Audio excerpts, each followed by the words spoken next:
한번 따라 하실까요? 계시록에 나타난 예수 그리스도 11절로 12절에 있는 말씀을 가지고 나누겠습니다. 오늘 9절로 10절에 있는 어제 말씀을 나눴던 그 말씀, 사실 지나간 말씀이라고 해서 지나간 말씀일 리가 없겠죠. 하나님의 말씀은 살았고 운동력이 있어서요. 예수님은 어제나 오늘 영원토록 동일하시고 그 말씀은 1.1억도 변함이 없으시며 하나님은 살아계시다라고 말씀하는 것, 하나님 말씀이 살아있는 것이고, 말씀이 살아있는 것은 하나님의 약속이 살아있는 것이죠. 약속이 있는 한 하나님은 약속을 지키시는 것이고, 우리가 약속을 믿는 한 그 약속의 백성이기 때문에 하나님께서 우리를 향하여 약속대로 일하실 것을 믿습니다. 그러니까 지나간 말씀이라는 것은 없죠. 그것은 늘 현재적으로 진행되고 있는 하나님의 말씀일 뿐이죠. 자, 9절로 10절에 보면 예수 그리스도의 모습은 이렇게 기록됐죠. 같이 읽어볼까요? 나 요한은 너희 형제요, 예수의 환난과 나라와 참음에 동참하는 자랑, 하나님의 말씀과 예수를 증언하였으므로 말미암아 반모라는 섬에 있었더니 주의 날에 내가 성령에 감동되어 내 뒤에서 나는 나팔소리 같은 큰 음성을 들었다. 자, 계시를 전달하는 자가 누군가? 요한 자신이 형제로서 그리스도의 환난, 나라 그리고 참음에 뭐 했다?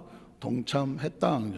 전달자의 모습을 기록해 놓았고, 그가 주님의 날에 하나님의 음성을 듣고 계시의 음성을 듣고, 그러면 오늘은 이제 계시의 그 수신자 누구에게 이 말씀이 전해져야 되느냐?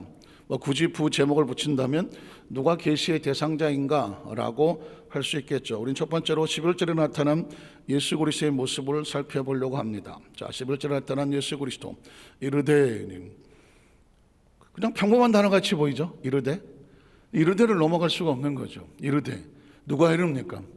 하나님의 큰 주의 날에 주의 큰 음성이, 이건 어디서부터 오는 것이죠? 하늘로부터 오는 것이죠. 우리 여도순복의 안사께서는 하늘을 하늘이라고 생각하지 않는다. 하늘이 아니라 하나님의 나라죠. 이거는 하나님 자신이죠. 하나님의 음성이니까, 계시니까. 여러분 꼭 이걸 기억하셔야 돼요. 우리는 이 4차원과 3차원의 중간에 서 있거든요. 중간에. 그러니까 이 음성이 이르되 했던 얘기는 그냥 평범하게 이르되 할 것 같지만, 이르되는 4차원과 3차원이 만나는 장면이에요. 누가 말씀하십니까? 하나님의 계시가 예수 그리스도에게 계시로 주어지고 그 계시가 천사를 통하 요한에게 전달된다. 이 영역은 요한이 오기 전까지는 하나님의 나라거든요. 제가 이 부분을 굉장히 강조하는 이유는 뭐냐? 우리는, 인간은 3차원과 4차원이 플러스 됐잖아요. 육체는 3차원이에요. 시간과 공간의 제한을 받는단 말이죠. 그러나 우리 영혼은 절대로 3차원이 될 수가 없어요. 영혼은 4차원이란 말이에요. 그러니까 이 크리스찬들은, 세상 사람들은 모르겠고요, 크리스찬들은 항상 이 4차원을 인식을 해야 되거든요. 4차원이 잘 돼야 3차원이 안정이 되는 거거든요. 소위 말하는 영혼이 잘 돼야 범사도 생명도 안정할 수 있는 것이거든요. 신앙인이 세상의 모든 것들을 포기하고 때로 손가락질 받아가면서 왜 하나님의 나라 예수를 믿고 우리가 크리스찬인 것을 고백하냐? 이건 4차원의 영역이에요. 우리가 다른 책이 아니라 성경책을 통해서 무슨 성경은 하나님의 차원이고 하나님이 말씀하셨다며, 성령이 감동하셨다며, 그리고 이건 하나님의 나라 이야기니까 성경은 4차원적인 이야기예요. 이 4차원이라는 차원을 인식하지 않으면 성경을 이해할 수가 없는 거죠. 자, 이르되라고 말하지만 이르되가 뭐 어쨌다는 거죠? 이르되는 그 누가 이뤘다는 것이 이 4차원의 하나님의 말씀, 예수 그리스도의 계시, 이 계시가 어떻게 오는 거예요? 요한에게 들려지는 사건이잖아요. 그러니까 항상 이 중간은 뭐냐? 성경은 하나님의 말씀이 육신이 되어 우리 가운데 전달되어지는 하나님의 약속이라는, 약속은 4차원이죠. 약속은 4차원에서 3차원의 인간에게 맺어지는 약속이란 말이죠. 왜 예수 그리스도의 신비감, 하나님의 세상을 이처럼 사랑하셔서 독생자를 주셨다는 뭘까요? 하나님의 차원에서 인간의 차원으로 내려왔다는 것이죠. 내려왔다는 얘기는 뒤집어 말하면 연결됐다는 것이죠. 인간 4차원과 3차원은 뗄래야 뗄 수가 없는 거예요. 4차원은 4차 3차원과 연결이 되어졌으며 그 연결의 통로가 뭐냐? 예수 그리스도 성육신했다고 합니다. 성은 하나님의 차원이고 육은 3차원의 인간의 차원이거든요. 그러니까 이 그리스도는 철저하게 3차원과 4차원의 연결망을 알아야 되는데, 우리가 땅에 있으면서 3차원의 얘기를 들으려면 학교 가면 됩니다. 그러나 우리가 땅에 있으면서 4차원의 하나님의 나라를 알려고 하면 학교에서는 절대로 가르쳐주지 못해요. 학교라고 하는 건 전부 다 3차원이거든. 아무리 유명한 대학의 교수라고 할지라도 얘기하는 걸 들어보면 3차원적인 지식이거든요. 그러니까 우리는 아주 어린아이라고 할지라도 성경을 알고 성경을 읽으면 땅에 있지만 하늘을 바라볼 수 있는 4차원의 세계가 열려지는 것이거든요. 그래서 요한계시는 더더욱이나 계시란 뭐냐, 땅의 3차원의 존재에게 4차원에서 하나님의 나라를 커튼을 열어주기 때문에 하나님의 나라가 보이는 것이거든요. 그걸 봤기 때문에 받아 적어서 계시록이라고 말하는 것이고, 이 계시는 누가 해석할 수 있느냐? 하나님의 성령의 감동이 돼야. 우리 육은 계시를 해석하지 못합니다. 눈으로 내가 배운 학교의 지식으로 성경은 해석되지 않습니다. 그럼 어떻게 될까요? 성령의 감동하심으로 말씀하셔야 되고, 성령의 말씀을 들을 때, 성령이 말씀하실 때 우리 영이 반응을 하고 그 말씀을 듣고 깨달아 우리 심령의 은혜를 깨닫게 하시는 것이요. 그래서 이르되라는 말 한마디만 가지고도 한도 끝도 없어요. 왜? 이르되라는 거 하나님의 말씀이잖아요. 그리고 전달이죠. 3차원과 4차원이 연결되는 것이죠. 이르되가 있었기 때문에 요한이 들었고, 이르되가 있었기 때문에 저와 여러분이 이 말씀을 통해서 지금 교회도 마찬가지죠. 교회는 3차원이 아니라니. 교회는 건물은 3차원이죠. 안산시 상록구 315 14번지에 교회는 3차원으로는 이 땅에 존재하지만, 교회는 3차원적인 의미로 끝나면 건물에 끝나버리죠. 건물로 끝나는 것은 교회의 당일 수는 있지만 교회는 아니다. 교회는 처치라고 말하면 처치는 예배당을 처치라고 말한다. 진짜 교회는 에클레시아다. 에클레시아는 뭐냐? 사람은 이 땅에서부터 하나님께서 거룩하게 분리를 시켜서 하나님의 차원에, 하나님을 차원에 따라가는 새로운 무리, 이걸 에클레시아라고 말하고 교회라고 말하는 것입니다. 우리는 교회 당을 다니지 않습니다. 하나님의 공동체 안에 새롭게 분리된 교회일 뿐입니다. 믿으십니까? 그래서 늘 의식하면서 하나님의 차원을 인식하고 살아야 돼요. 하나님의 차원을 인식해야 돼요. 그리고 그 하나님의 차원과 나와 어떤 관계가 있는지를 인식을 해야 돼요. 영혼이 살아야 육체도 의미가 있는 것입니다. 영혼이 죽어버리면 육체는 의미가 없습니다.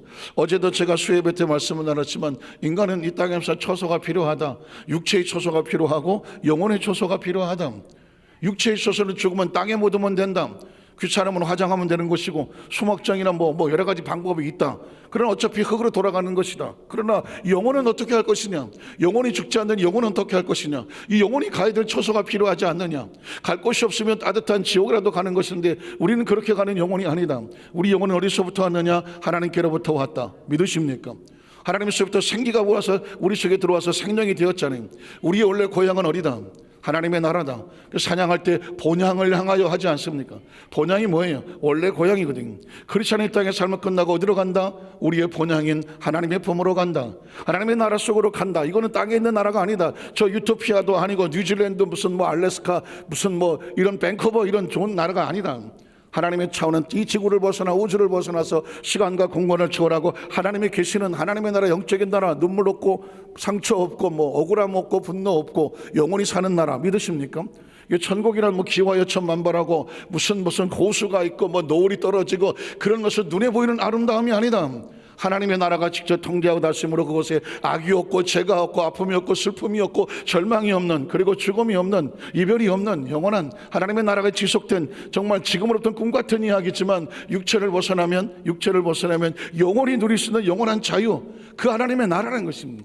이 세계를 어떻게 볼 수 있을까요? 성경이 아니면 볼 수가 없는 건 성경이 아니면 그걸 깨달아가는 것이거든요. 근데 그 나라에서 어떻게 하는가? 요한이라는 육체 반모섬에 있는 요한에게 그 나라의 세계의 계시를 보여주는 것이죠. 계시를 보여주는 거죠. 그래서 그것을 읽을 때 성경이 이렇게 이르되라고 말합니다. 이르되는 또란 말로 커뮤니케이션, 말하는 거 아니겠습니까? 음성으로 들려지는 거죠. 사람과 사람이 어떻게 말합니까? 요즘은 문서도 많고 글도 많고 이메일도 많고 여러 가지 있겠지만, 중요한 것은 뭐냐? 이쪽과 저쪽에 연결되는 커뮤니케이터가 필요하잖아요. 성경은 말하기를 음성이라고 말하는 거죠. 그 음성인 하나님께서 말씀하셔야 들려지는 거죠.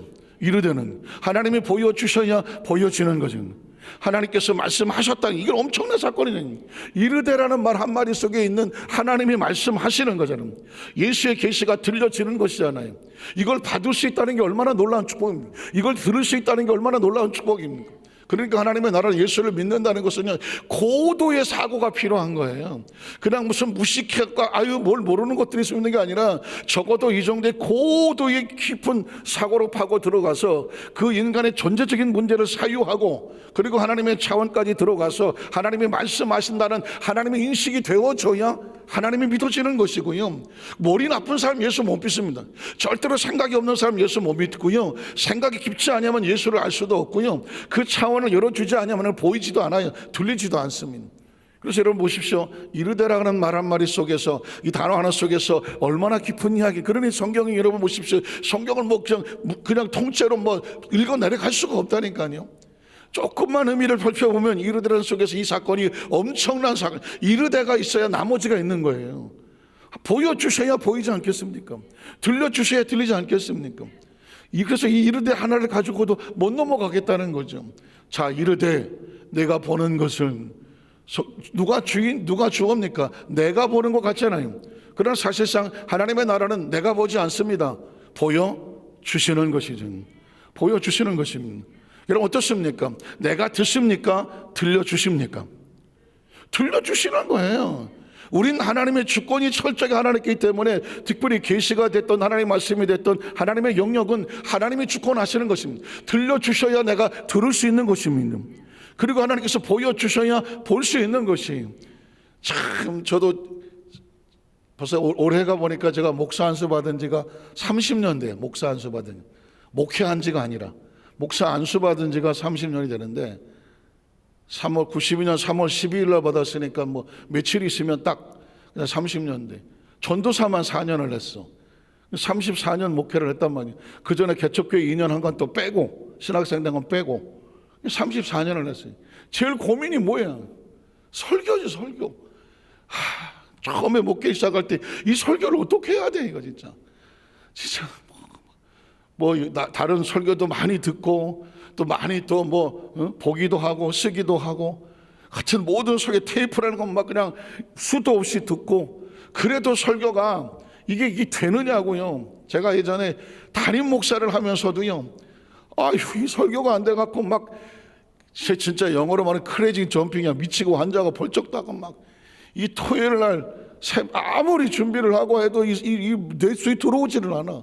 주일날 아침 7시, 새벽 7시에 가서 일부 설교를 해야 되는데 5시가 됐는데도 완전히 초죽음이야. 대통령 선거 발표도 아닌데 잠도 못 자고 5시 새벽에 나가서 미친놈처럼 돌아다녔다.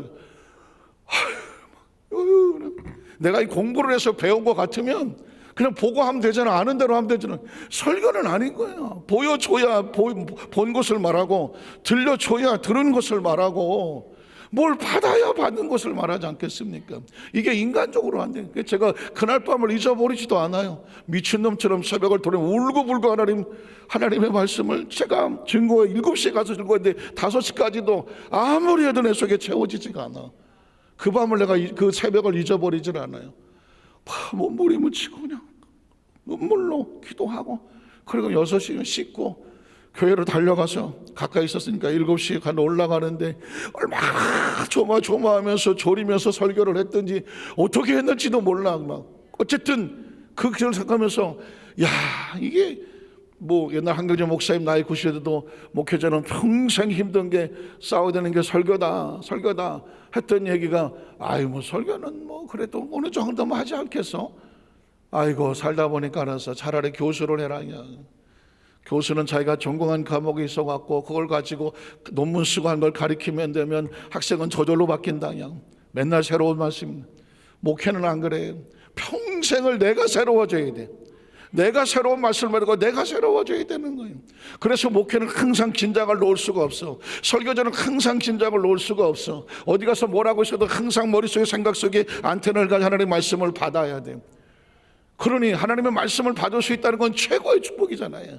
말씀을 볼 수 있다는 건 내가 보는 게 아니니까 보여지는 건 최고의 축복이에요.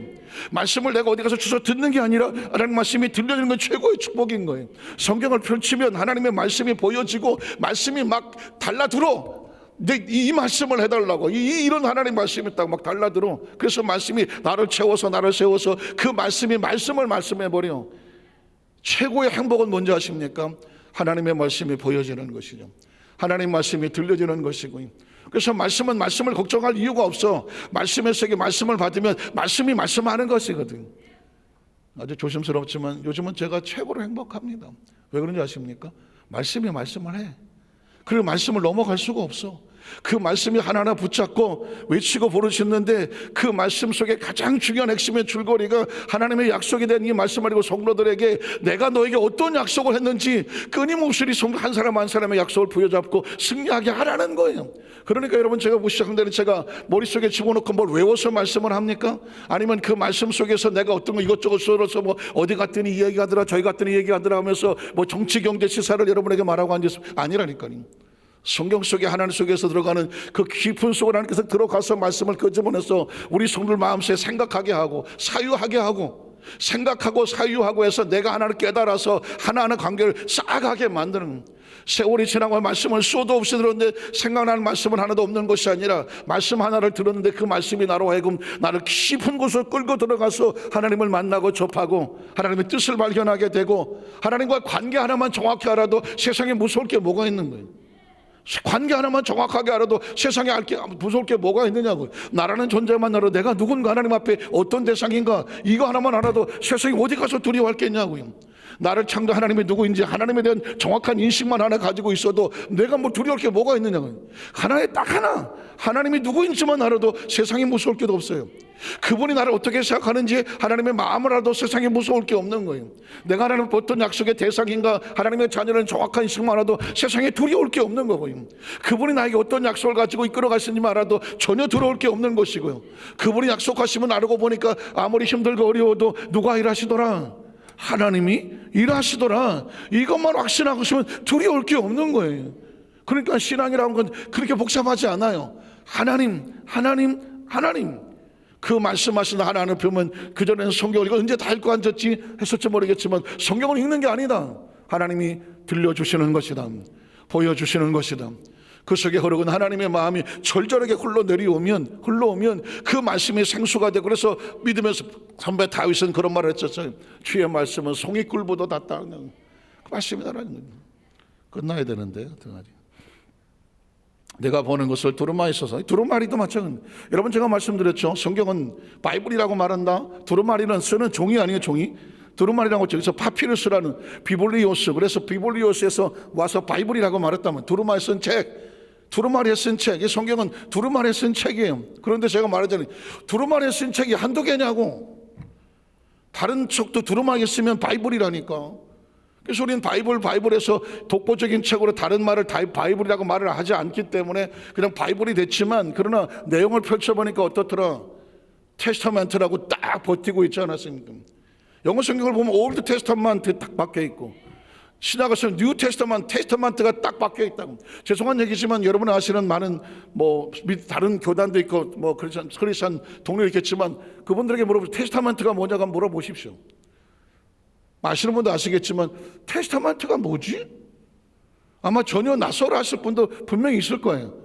구약, 그럼 구약 알지. 신약 알지. 그러나 테스타멘트가 뭐냐고 물으면 당황하실 수가 있어요. 테스타멘트가 뭐지? 그건 하나님께서 약속하신 건. 그래서 바이블의 내용의 진짜 내용은 테스타멘트다는 거죠. 그 테스타멘트가 나하고 무슨 상관이 있느냐? 하나님께서 약속하시고 내가 약속의 대상이 되면 그 사이에 뭐가 되더라? 커버넌트가 된다는 단어가 든. 뭐 영어하냐? 영어가 아니라 해석을 하려니까 그러는 거죠.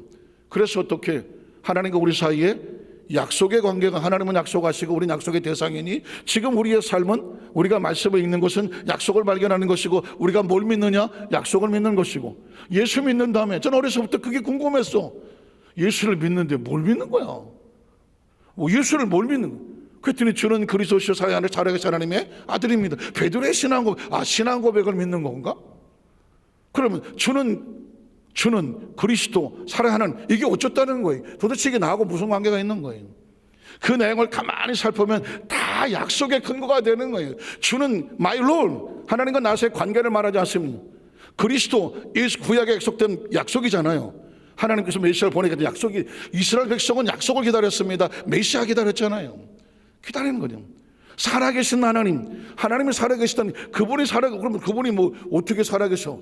시간과 공간을 초월한 그분은 살아계실 수밖에 없어. 그 뭐가 살았다? 우리가 하나님과 우리 사이에 말씀이 살아있는 것이죠. 말씀은 뭐냐? 하나님의 약속이 살아있는 것이죠. 그러면 요한복음 1장에 말씀이 육신이 됐다며. 말씀이 없이는 천지가 창조되지 아니었고 그로 말미암아 창조되는 것이 없다. 그 말씀이 하나님과 함께 있었으니 그 말씀은 곧 하나님이다. 하나님은 말씀이다. 말씀이 뭔데? 그 말씀은 절대 진리라고 해석하겠지만 절대 진리는 뭐예요? 변하지 않는 하나님의 약속인 것이죠. 약속. 변하지 않는 하나님의 약속인 거예요. 근데 그 약속이 육신을 입고 우리 가운데 오셨다. 그 가운데 은혜와 진리가 충만하더라. 누구든지 그 약속을 믿는 자마다 멸망하지 아니하고 영생을 얻게 하려 하심이다 하는 거죠. 믿으십니까? 그래서 여러분, 이 성경책 하나하나에 비밀스럽게 하나님의 말씀이 기록되어 있기 때문에 뭉퉁거려서 그냥 한 절 쑥 지나갈 수가 없다는, 두루마리에 써서. 그래서 이거 외우실 때 아마 쉽지, 에서버 두사빌라 이렇게 외웠어요. 이게 초대교회 7교회를 말하는 거예요. 에베소, 서머나, 버가모, 두아디라, 사대, 필라델비아, 라우디게. 시험에 많이 나오니까 초대교회에 계시가 나타나는 7교회를 쓰시죠. 에서버, 두사빌라. 그러면 이제 7교회가 되어지는 겁니다. 자, 그러면 요것만 드리고 이제 말씀을 마치겠습니다. 7교회라고 말했는데 7교회가 왜 중요하냐? 이 소아시아에 있는 7교회는 예루살렘, 그 다음에 시리아, 바울이 다마스커스 만다 시리아 쪽 가다 올라가다 보면 레바논이 있고 터키가 있어요. 터키, 여러분 성지 순례 갈 때 예루살렘, 이스라엘 성지 순례 가지만 소아시아에 갔고 터키 쪽으로 또 성지 순례를 많이 가거든요. 저는 성지 순례 터키 쪽은 못 가봤지만 어쨌든 그쪽이 뭐냐, 바로 바울이 편지를 했던 그 요한계시에 나오는 7교회가 있는 곳이거든요. 자, 7교회가 있는데 그럼 7교회가 왜 그 당시 교회의 모든 것을 상징하는 7교회를 대상으로 편지를 보낸 것입니다. 여기서 이제 이단들이 이렇게 말을 하죠. 거봐라, 계시록에 보니까 예수님의 계시에 7교회를 갖다가 책망하더라. 그러니까 지금 교회들은 다 책망의 대상이야. 그래서 어떻게 책망받지 않는 14만 4천 또 14만 4천 끌고 오는 거예요. 우리한테 와야 돼 라고 하면서 교회에 있는 성도들을 끄집어내고 사냥하는 아주 중요한 도구로 요걸 사용하시는 겁니다. 근데 해석이 잘못된 거죠. 7교회는 뭐냐? 이 땅에 예수의 피값으로 산 모든 교회를 향한 메시지, 계시를 갖다가 상징할 때 7교회라고 말하는 것입니다. 왜냐하면 7교회 여러분 나중에 나오겠지만 책망만 하진 않았습니다. 칭찬할 건 칭찬하고 책망할 것은 책망하고, 그래서 너희가 앞으로 이렇게 해라. 그래서 계시의 제시가 된 거거든요. 그러니까 교회에 대한 것은 모든 교회에 주신 말씀이지 무슨 이단들이 정말 우리 교회를 책망하기만 하고 우리끼리 와서 이게 칭찬받는 교회에 대해 라고 하는 것은 아니다.